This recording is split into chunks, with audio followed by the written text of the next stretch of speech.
Hello and welcome to the EDHRECast. My name is Joey Schultz and I'm joined, as always, by my fantastic co-hosts. Up first, he puts the card in cardio. It's Matt Morgan. Speaking of cardio, you should always watch out for the birds who are working on the bench press because they always have the strongest pecs. Oh, wow. Matt, you should really tweet that one. I would, but I really don't want to show off my chicks pack. Wow. That's an abs joke. Oh, A plus on that's you've really applied yourself this week, and I absolutely love it. All right. I am really flying away with these. Yes, and you know what? To continue with the fitness jokes a little bit, up next, just like me, he's really into deadlifting. And by that, I do mean reanimator spells. It's Dana Roach. My 2021 New Year's resolution was to read more, and I got off to a pretty good start until like around June. Then the subtitles got turned off on my TV, and I couldn't get them back on, so I was not able to actually meet my resolution. But I hope that I make it in 2022. In 2022, you mean 2023? I mean that too. That too. Okay, maybe. See, I thought it was going to be a joke about Strixhaven and having to read a novel every day for every card. Every card I would have read more. That would have got me there. Yeah. Oh, goodness gracious, you guys. This is a hoot. Anyway, this is the EDHRECast. EDHREC is the best deck building resource on the web for the Commander format, compiling data from deck lists all over the internet to provide helpful recommendations for new Commander decks. And here on the podcast, what we'd like to do is give all of that data a little more context. Dana, do you mind telling us what it is that we're talking about in this week's episode? We're going to talk about the current trends in EDH, the 2022 data roundup. Yeah, sort of a final snapshot of the year, where Commander is according to the data on EDHREC, and just see what it's like as we're heading into 2023. Just get an idea of, the most popular guilds, the most popular colors in Magic. Take a look at some actual numbers here. Maybe especially an interesting one will be some mana curve numbers that I think are especially interesting. Just to get an understanding of EDH as we head into a brand new year. But before we get into that juicy topic, we've got a couple of quick shout outs to do.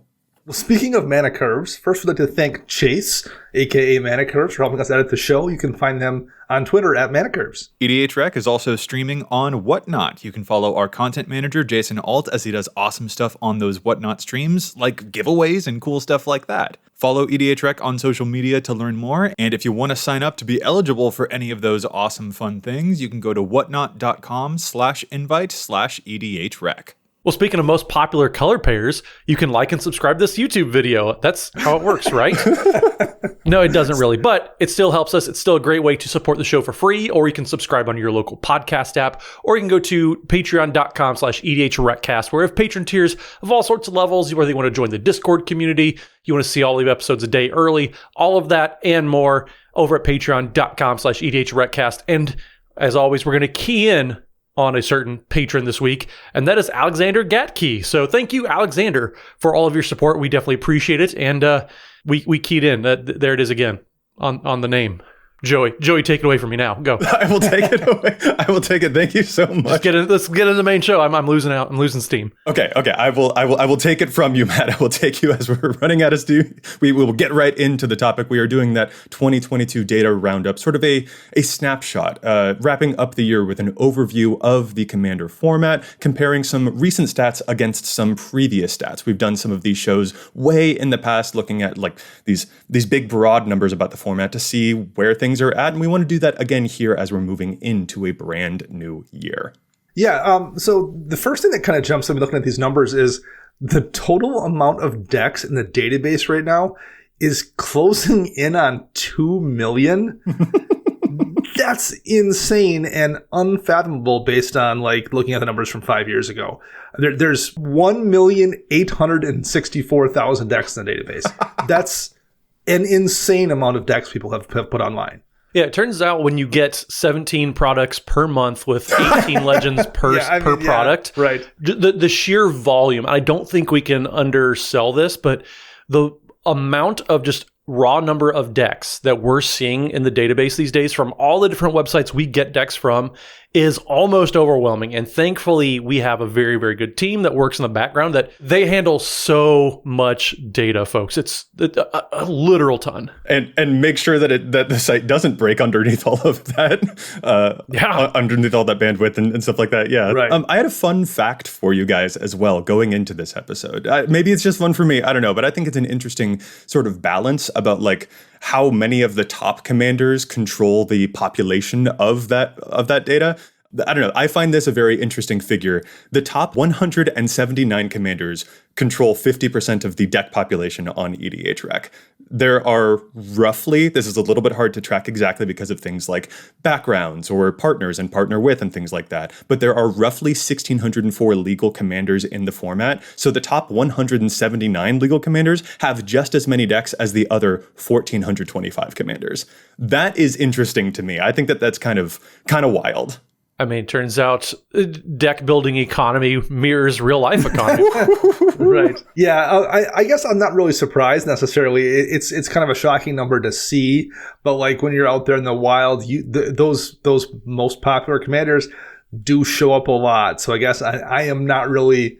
The number is shocking, but I'm not really surprised by how popular those most popular commanders actually are. To me, I'm heartened by that figure because it used to be a much smaller number. Like when we ran this, I think we had a similar episode and we did a similar figure about a year ago, and it was closer to like 100 rather than 179. And granted, we are getting 3,000 billion new legendary creatures every 2 months or whatever. But like the fact is that this is more even than I think it used to be, and that's good to see. There is more legend diversity that is attracting attention. But yes, there is always going to be something way leaning at the top. The most interesting figure that I think we can get into, though, would be of particular interest to our co-editor here on the EDHRECast, Mana Curves, because we want to talk about some mana curves. We've got some very interesting figures here. Dana, will you tell us what the average mana value is when you look at a deck? What is the current average mana value of decks these days? Yeah, the current average mana value is just over 3.08.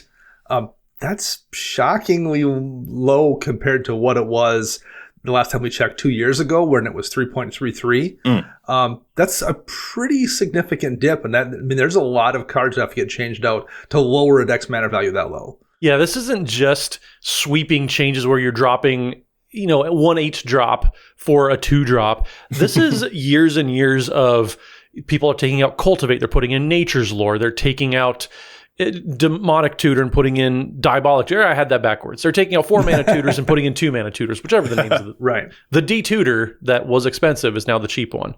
But it's a little changes like that just happen progressively over time where people tend, and rightly so, because we're humans, they tend to optimize their decks. They're lowering the mana curves, they're making it more efficient.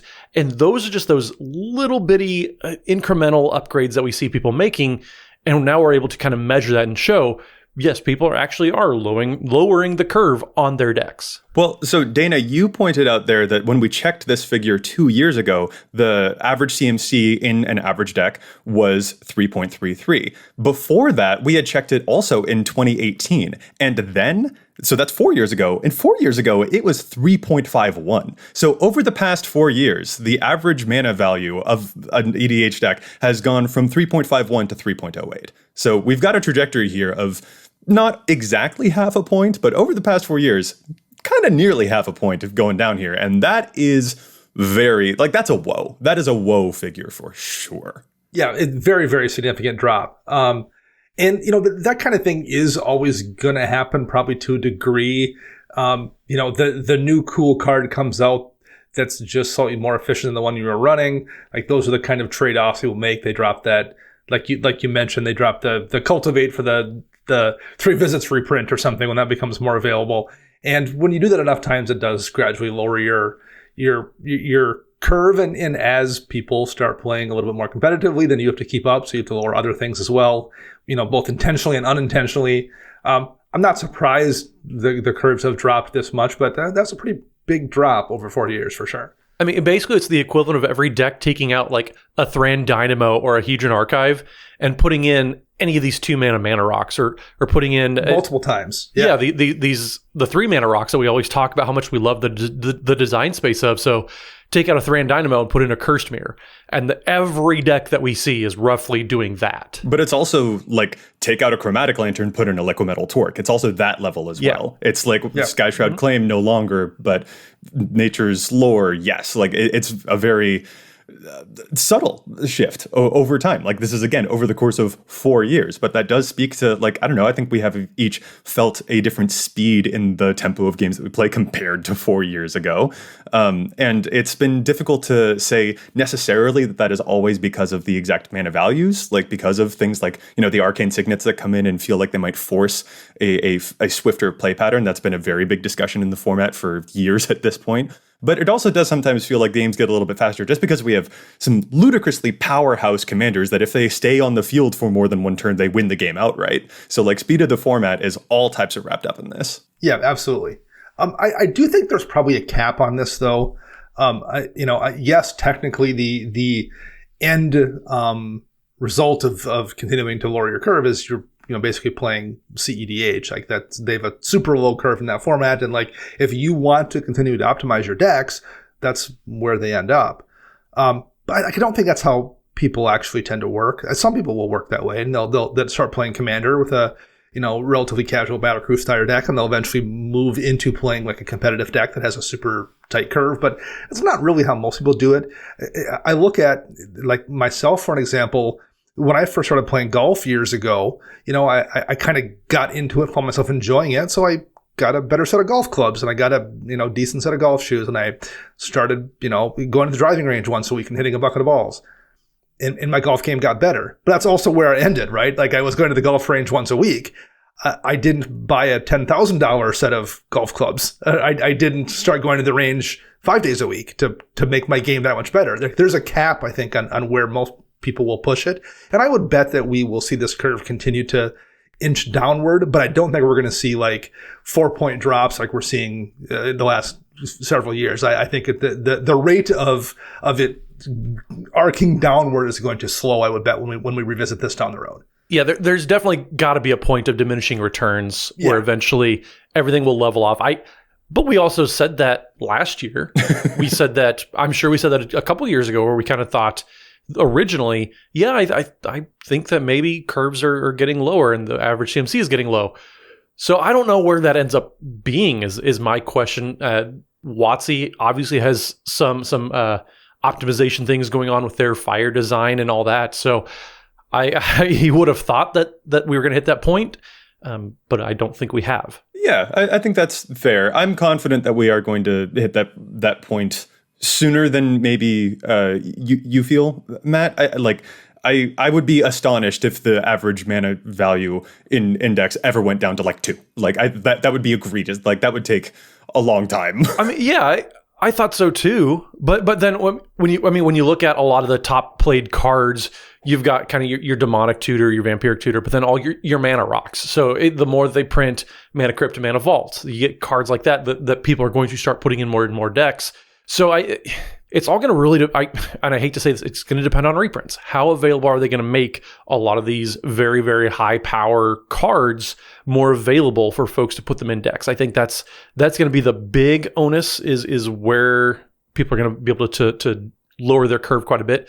Payoffs are getting more and more expensive, but people have no problems casting them. So I really don't know. Yeah, well, but also at the same time, like this is the format where I want to cast a Rise of the Dark Realms. Exactly. Like this is the format where I want to like use Yannette to swing a bunch of 9 drops into play. Like that is also still very much like end of the day. This doesn't strike me as this strikes me as an interesting figure, not an alarming figure, is what I'm trying to say there. Because this is still ultimately the format where we go to play the big splashy ridiculous stuff that we don't get to do anywhere else. So there's an efficiency that we're definitely seeing on display with the mana curves trending downwards over the past 4 years. And it's definitely a substantial figure, but just one to keep an eye on, one to take note of, be interested about. And even Wizards of the Coast is devoting more of their time to making interesting 3 mana rocks, for example. And I imagine that 3 mana rocks are not the only way that they would combat against the ideas of efficiency being the most important thing, that they'd want to get the big and the splashy as much as possible too, in a lot of other ways, I'd expect. I think that's a big pillar of design these days.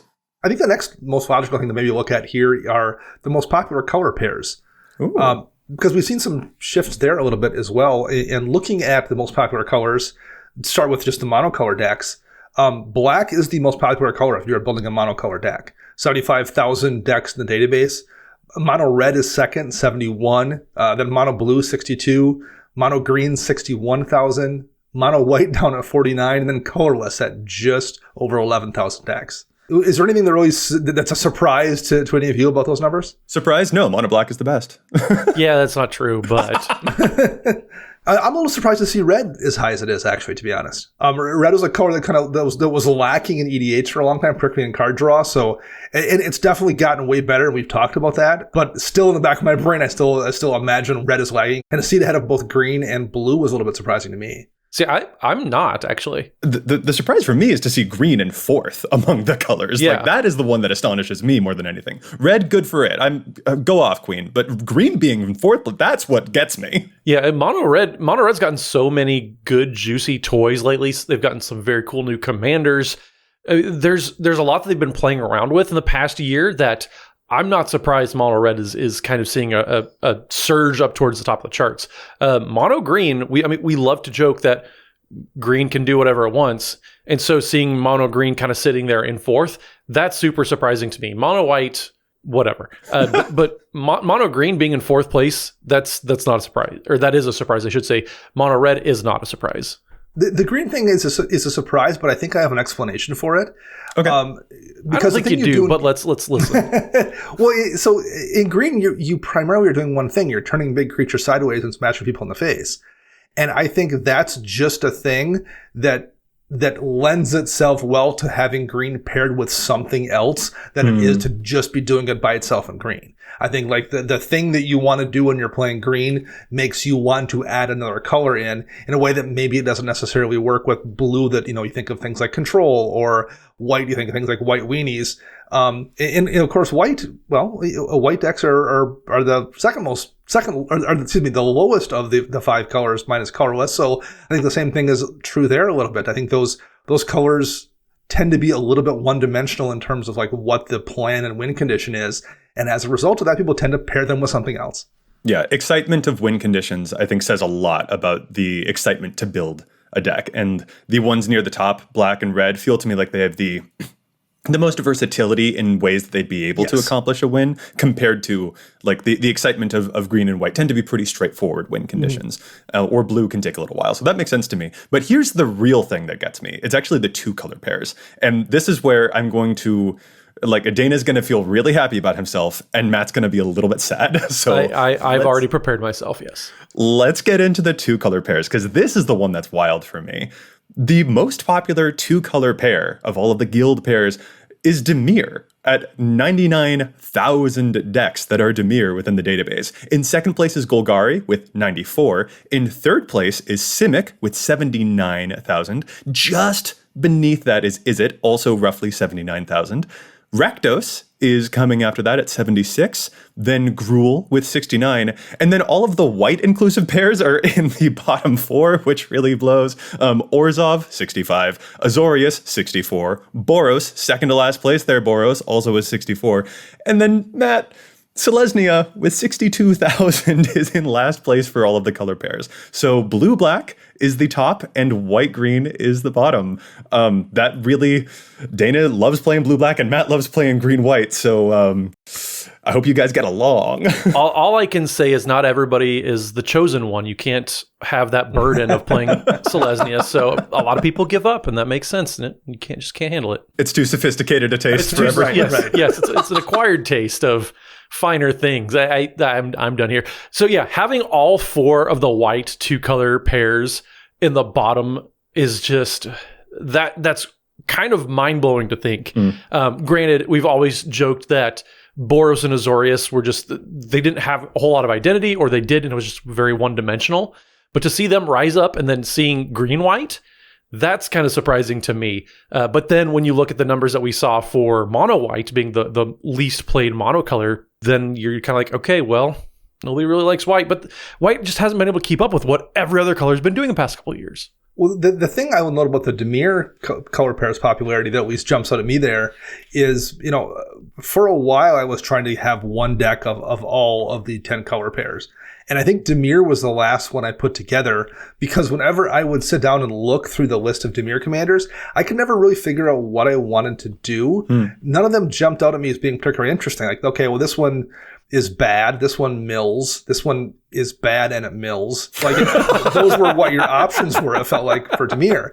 But at some point in the last, 4-ish years or so, now if you look through the list of like possible Dimir commanders, there's a ton of things there that are, aggressively enough costed that do different things and like suggest interesting builds in a way that wasn't really a thing 5-ish years ago. At least it didn't feel that way to me when I was trying to find a Dimir commander that jumped out at me. So it's definitely a color pair where at least I feel like they've added a lot of interesting options in a way that didn't exist 5 years ago. And you can play all of your 3-mana draw 2s and your 2-mana draw 2s, and that's just why Dana loves it. You are not wrong. Exactly. A little bit of life, draw a few cards, it's all good. Yeah. Well, and I find it interesting to note, so Golgari, I think when we did a similar episode to this 2 years ago, Golgari was the one in first place. So I'm sad to see it in second place, but I still respect it. And Izzet was also, I think, number 2. And that has moved down to fourth place instead of being in second place. And it's moved down a bit. And I think that's just because other stuff has surged up a bit more. And so it's nice to see that fluctuation. Boros has been in second place for a very long time. I think every time we've run a figure like this, it's always been in second place. Azorius used to be in last place, but this year we did see more invention in Azorius, kind of literally invention. It got stuff like vehicles and things like that. So I think that it's probably, coming due in the next couple of years, we'll probably see a little bit of a Selesnya reinvention, and that might scramble this up. I mean, Rakdos used to be way near the bottom too. That is near the bottom also. And now it's like in fifth. It's got a very respectable. Rakdos also has a ton of versatile stuff. Prosper and Karazakar and a bunch of like interesting things happen for Rakdos too. Yeah, I think Prosper is doing a lot of the heavy lifting here, Joey. Yeah, exactly. Prosper does have 11,000 decks by itself. Yeah, oh my Lord. And that alone is almost 3 times what the second place Angie Falconwrath has. So that I think we found the reason for why Rakdos is jumping up. Yeah, sometimes that's all it takes is just a little bit of reinvention. So this is, again, more of a status update than it is like Selesnya is doomed. Like, no, Selesnya is probably just due something interesting in the future. We're not doomed. You're doomed. Doomed indeed, Matt. So doomed that we're going to have to move to challenge the stats now because that's just how doomed we are. There's so much data on EDH. That doesn't make any agree with sense. it. The best segue of my life. Don't you dare question it's it. We not. are moving to... Your segues are doomed. That's what's really My segues are doomed. But let's take a quick break and then we'll come back with some challenges. I'm proud of that one. I don't care what you say. Oh my goodness. This week's listener challenge of stats was sent to us by listener Space Marine, and the card is Cabal Paladin. It's 3 and a black for a humanitis of 4/2, and says whenever you cast a historic spell, Cabal Paladin deals 2 damage to each opponent. And as a reminder, historic spells are artifacts, legendaries, and sagas. Yeah, 2 damage to each opponent every time you cast that thing is a significant amount of damage, and being only in 1100 decks is not very much for a card that in their right deck could really consistently dome the entire table over and over and over again. Space Marine mentions is Diata Binder of Will's deck.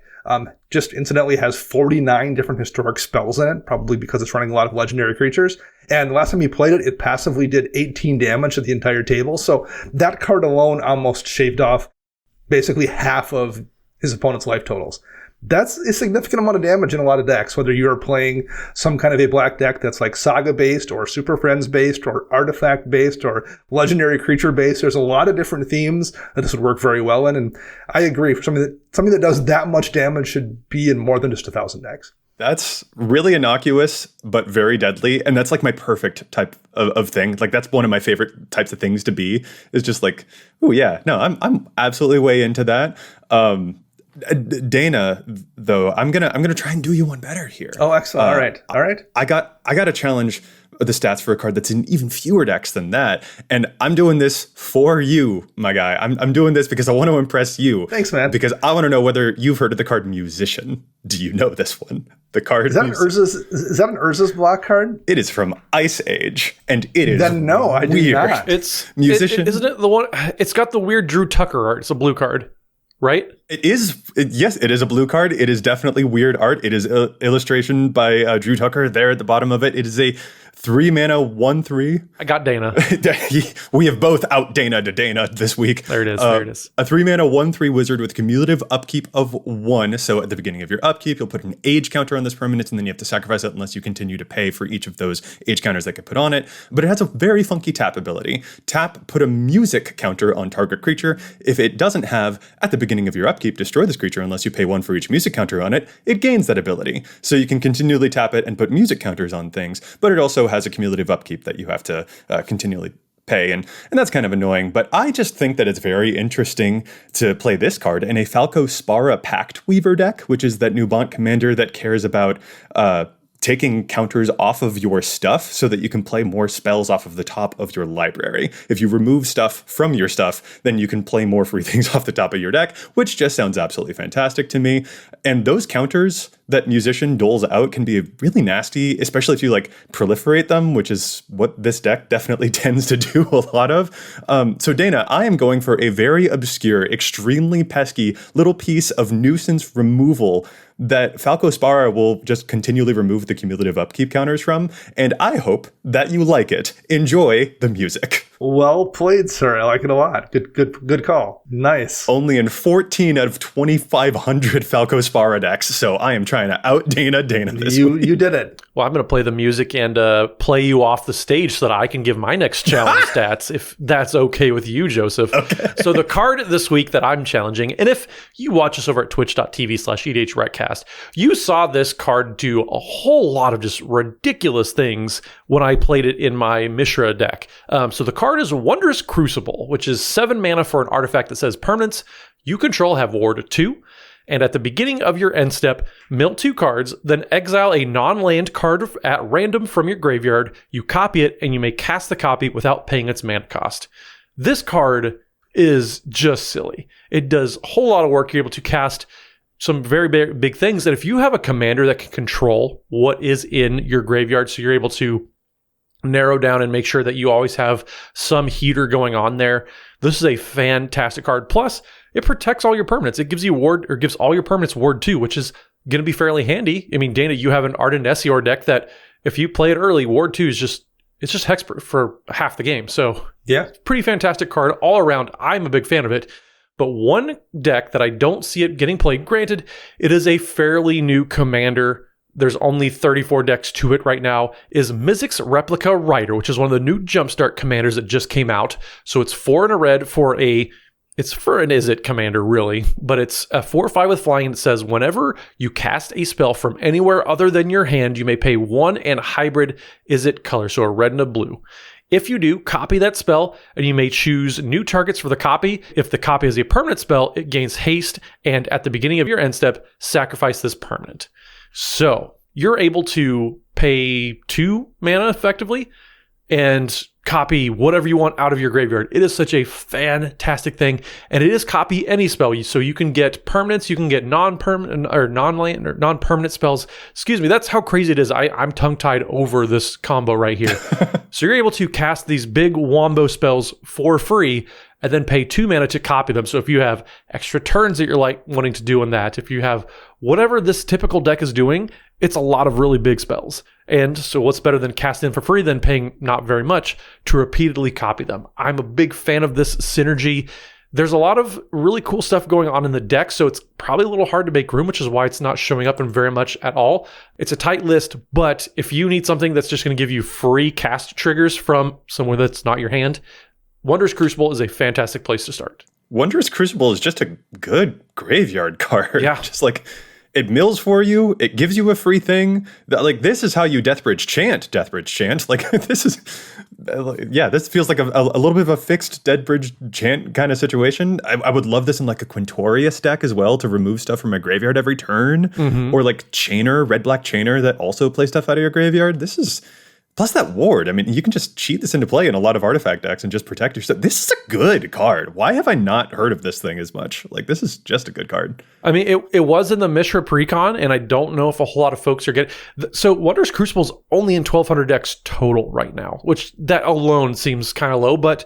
Also, I just don't know how many people have had a chance to get Brothers of War quite yet. Yeah. Hopefully the holidays are very kind to them and these precons find themselves in some stockings, because I absolutely love these pre-constructed decks. I think they're great design. So yeah, hopefully people get a chance to play with these cards. Yeah, that's a fun one. Like, don't let the 7 mana fool you. Artifact decks know how to cheat that thing right into play. Yeah, that's a really cool one. Okay, let's get back into some color breakdowns here. That's what we were talking about right before we left off. We had just talked about some 2-color pairs, but Matt, how do you feel about 3-color pairs? What's going on with them? So I'm more fond of 3-color pairs than Dana is, since Dana hates 3 colors. Not wrong. But this is true. But when you look at the top 3 color pairs, you're going to see, which is kind of surprising to me, you're going to see Mardu at the top.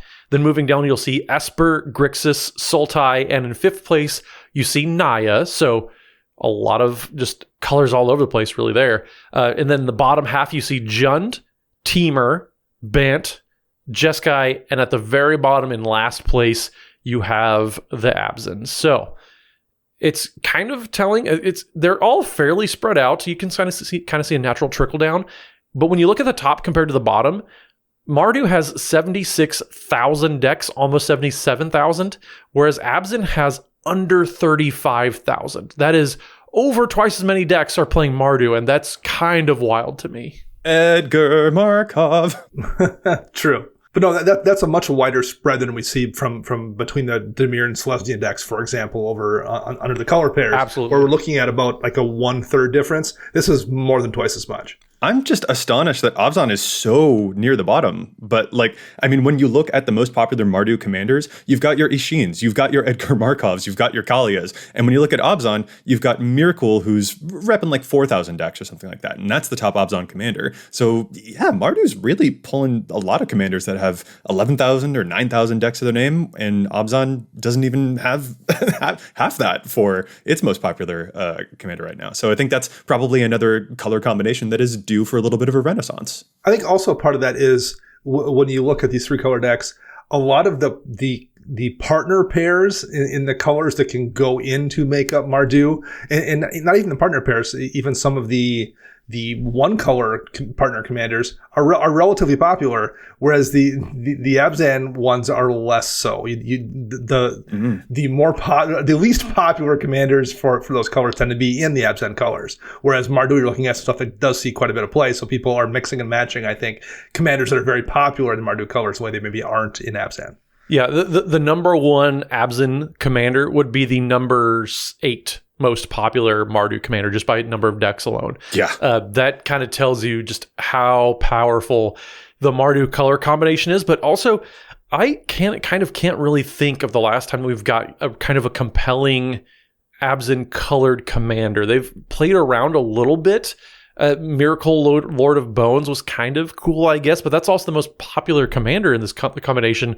The rest are kind of old staple commanders that just have been around for forever, but kind of people have moved on. You have Gave Guru Spores, you have Carador Ghost Chieftain, and none of those, people don't really get excited about those anymore, whereas you have a bunch of fairly recent commanders near the top of the Mardu list. Yeah, very much. And I guess as we move to an observation of 4-color and 5-color, I kind of want to actually expand even further out for you guys and do a color breakdown of the whole format here. Like how many decks, like what percentage of the format is 4-color, 5-color decks? How many decks in the format are colorless? How many decks in the format are monocolor or 2-color? So let's move to that now as we're expanding even further out. So colorless decks make up less than 1% of the format, like 11,000, like you said earlier, Matt. But monocolor decks make up 17% of the format, which I think is especially fascinating. Here, though, is what really gets me. 2-color decks make up 40% of the format. Good for 2-color decks, because a couple of years ago, it was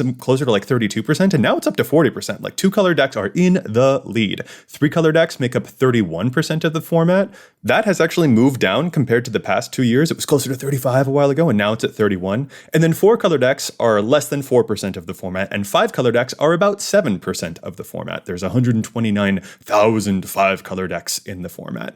4-color decks, we obviously haven't seen too much innovation since Commander 2016. We do have the 4-color Omnath, good for it. There's certainly partner combinations, but there hasn't been a lot of evolution in that. Whereas 5-color decks, I mean, the Ur-Dragon, Kenrith, Go Shintai, there's tons of interesting stuff going on there. So 5-color decks are always going to stay in a really nice, popular thing all to themselves. But in expanding, looking far out, looking at all of those things, I'm just astonished. Good for 2-color decks making up 40% of the format. Good for them. One thing I think that might be relevant there too as well is if you want to play with some of the new backgrounds, you're stuck playing 2 colors or I guess monocolor technically. There's no way to do that in 3 colors. And I wonder if that isn't something that this year made a bit of a difference. People wanting to brew those background commanders, and you really weren't given a choice to do that with 3 colors. Maybe. I'm just surprised because, New Capenna just happened, and that was a 3-color focused set. True. Yeah.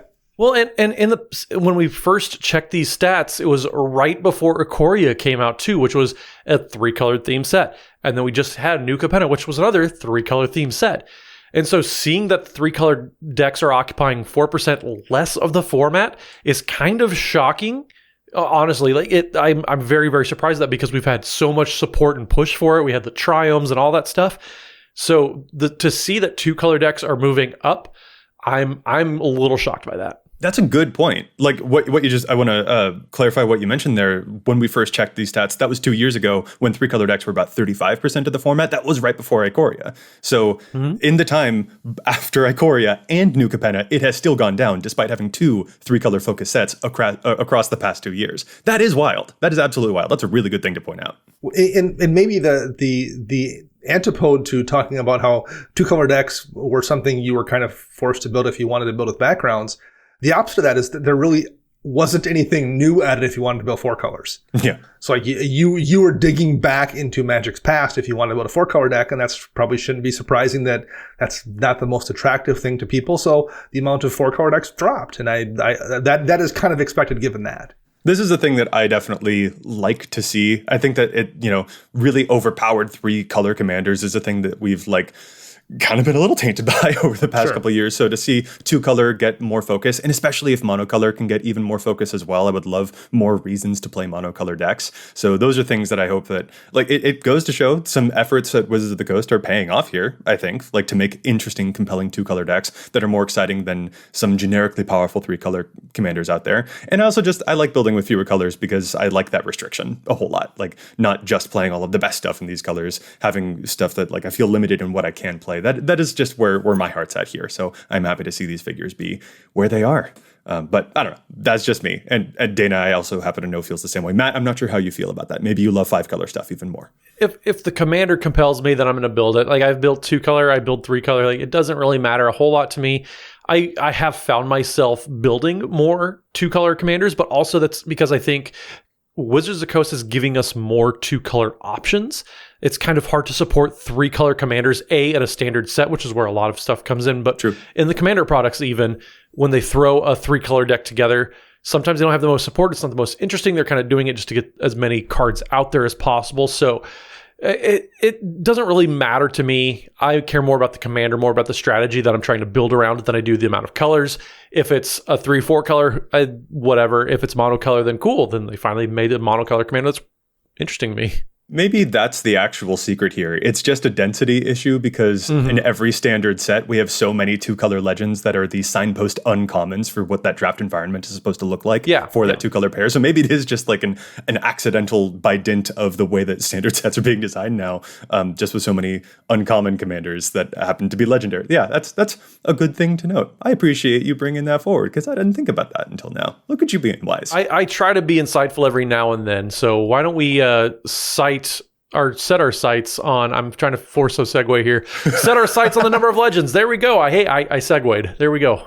That is actually a good segue, because we just mentioned, look how many legends there are in every set. And well, how is that affecting the number of legendary cards that appear in the 99 on average these days? This is another very interesting figure for us to take a look at. It's a little bit like the mana curves thing that we saw. This has been a big jump. When we compare the current 2-year chunk that EDHREC is measuring data of compared to the last 2-year chunk before then that we were measuring data of, the number of legends in a deck has absolutely gone up. It used to be nearly 6 legends in a deck, and now it is nearly 9 legendary cards in a deck. Like, that's a jump over like that 2-year trend. That's a big difference, going from almost 6 to an almost 9 number of legendary cards in a deck. I don't know, Dana, you have a legendary deck. What do you make of this? I mean, not even a legendary deck, just like even in non-legendary decks, it has definitely, I've noticed, affected some of the things I've done. I'm less likely to run clone style effects now because I'm going to have less valid targets that I can use to copy things on my side of the board.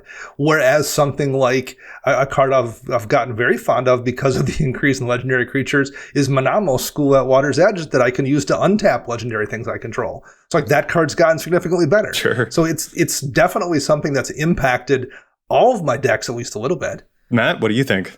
I mean, everybody was like, Relic of Legends, I don't know about that card. No, it is factually hard statistics good and getting better for your decks. I mean, the amount of legends has risen 50%. So if at this rate, I mean, granted, we'll have like 99 cards that are all legendary, but Relic of Legends it's a totally valid card to be running in the typical deck, because if you have 9 or 10 legendary creatures in there, that's just, plus your commander, you have access to your commander at all times, people. Relic of Legends is it's just a great quality 3-mana mana rock. And it's all these incidental kind of tweaks and increases that you're going to see cards like Relic of Legends popping up in more and more decks as a result of more legends in the 99. Very fair. Yeah, this does affect, like, this is a figure that I think does have an active change on the way that we build our decks. And I think it also, this is where I enter the dangerous, maybe tinfoil hat-ish kind of part of the podcast. But like, I think it also has a potentially dangerous effect on the way that Wizards of the Coast designs cards. For example, on this show, I have lauded the card Irenicus's Vile Duplication, which makes a token of one of your creatures, except the token has flying and the token is not legendary. That card is so good. That card is basically another Spark Double, only it's uncommon. It gives you a token. It's flying. Like, that is such a good card. I also don't want Wizards to make more of these effects. Right. Wizards has gotten a little bit more free with making, but the tokens aren't legendary. Where like Helm of the Host used to be one of the only ways to do this, and it was a lot of mana to make that happen. And now non-legendary copies are becoming more and more of a thing. And I get why that's a thing that Wizards wants to do, because especially when you're, playing with a new player who wants to clone a legend and they find out, oh, wait, when I cast this stuff in my Reflections of Lityara automatically kills the copy because this random zombie that I cast happened to be legendary, that's not a good feeling. So I get why they're making more cards that would want to reduce that bad feeling. I just don't think it's a good idea for us to have so many copies of legendary stuff. Like, that is an accidental byproduct of them making so many legendary things, is making stuff that can clone legendary things. And I think that's dangerous. I think it's really dangerous. Yeah, no, I completely agree. That was the first thing I thought of, Joey. Well, I knew where you were going when you mentioned Irenicus's Vile Duplication. It's a fantastic card, and I love it, and I hope we never see it again. Yeah. See, I don't mind having a glut of some of these, I'm going to call them opportunities, to have just cool design space, but too much of one thing isn't too much of a good thing, I should say, doesn't always mean it stays good. I mean, we look at Treasure, we look at Goad. So yes, there's some cool stuff going on, but I just hope that they keep it tempered a little bit. That's my concern, is if they get carried away with it. And that's, I think we've seen Miram Sentinel Worm this year, which is the Temur Dragon commander that whenever another non-token dragon enters the battlefield under your control, you make a token copy of it, except the token isn't legendary if that dragon is legendary. Like, that's another place where I think we did see it maybe go a little bit too far. Or maybe the thing that went too far with this card is that it also has Ward 2. I've seen Wizards put Ward 2 on a lot of things just incidentally. Like, Gearson Starn is another commander, the ping that amplifies your stuff if you've dealt exactly 1 damage, instead it deals additional damage or something like that. And it also has an incidental Ward 2. And I feel like that's the next thing that will be a little bit proliferated, like not outright hexproof, but a little bit of extra ward here and there. And I'm like, I think that might actually still be kind of like for some players though. Just a little bit of ward for a treat. And just a little bit of word for a trade. Wow. Okay. Right. Well played. Well, there's that. You know what, Dana? I think that probably puts a better button on that idea, that topic of conversation than I ever could. So, all right, well done. Matt, I want to throw this final question to you. Like, how do you feel about the format going into 2023? Like, how do you feel about this snapshot now that we've zoomed out and seen all of this data? I kind of like what we talked about recently when we talked about kind of our 2022 as a wrap up. I'm curious to see what kind of trends continue and what is just kind of a flash in the pan. Do we see more players shifting towards 2 colors just because we have the glut of options with the legends there? Are curves going to keep going down a little bit? Is there going to be just like nonstop efficiency upgrades for decks? So seeing what trends continue and what trends start to reverse, and that's going to be my big point of interest for me personally.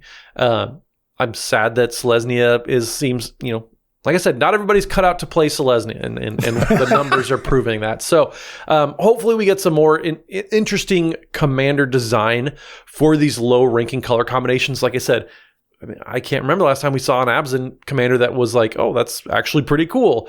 So hopefully we get some love for these color combinations that are kind of lagging behind a little bit. Okay, that's a good mission statement for the upcoming years. I'm right there with you. They are due a renaissance.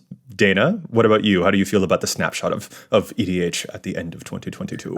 I think the format is pretty healthy, and I think the numbers kind of bear that out. I think we're talking about this, the average mana value of decks dropping. I think that's kind of a natural thing, and if that continues to drop at the rate it's dropping, I might be concerned, but I'm going to bet it doesn't when we look back at this in 2 years, say. We're seeing shifts in the color pairs and stuff people play, what's the most popular, what's less popular. I think that's pretty healthy too. I think it would be a bad thing if that stuff stayed stagnant. I think seeing motion based on what colors are getting interesting new cards printed, what pairs are getting interesting new things, mechanics like backgrounds printed. I think the numbers all make me feel pretty glad for the format. I mean, we still have a few nagging concerns that we talked about, or things like just the sheer amount of sets to deal with. But I think overall, I'm pretty happy with the state of the game. I agree with you on the stagnation point, but a piece of me wonders, are you just saying this because Dimir was in first place and Selesnya was in last place so that you can float over that? I think everything is finally lining up the way it should. I think that's what that means. Everything has course corrected. Nature is healing. Now I know that you're truly not trustworthy, but we'll find a new host eventually. Oh, man. All right. Well, on that bombshell, listeners, we would love to know what you think about this data overview and the trends for EDH here at the end of 2022. But fellas, let's call this episode to a close. And if our listeners want to get in touch with us, where is it that they can find us all? Matt? So you can find me on the Twitters at Mathimus55. That's MATHIMUS55. And don't forget, we are streaming over at twitch.tv/EDHRECast every Wednesday evening. So make sure you tune in for that fun as well. And Dana? You can find me on Twitter bird at Dana Roach. You can find me on my other podcast, CMDR Central. I'm writing articles for EDHREC and Commander's Herald, and you can find all of us together at patreon.com/EDHRECast. And I'm Joey Schultz. You can find me on the socials at Joseph M. Schultz, and you can find the cast at EDHRECast on Facebook and on Twitter. Plus, if you've got a question, you can contact us at EDHRECast@gmail.com. Our thanks go out once again to Chase for assisting me with the post-production of the show. You can find them online at Mana Curves. Listeners, we are going to take a brief break for the holidays, so there won't be an episode next week, but we will see you again in the new year. We say this at the end of every year, so please remember that Black lives still matter, Black trans lives still matter, and hey, go play some magical games with some magical people. We'll be back at you next year with more data and insights, but until then, remember, EDH wreck your deck before you wreck your deck.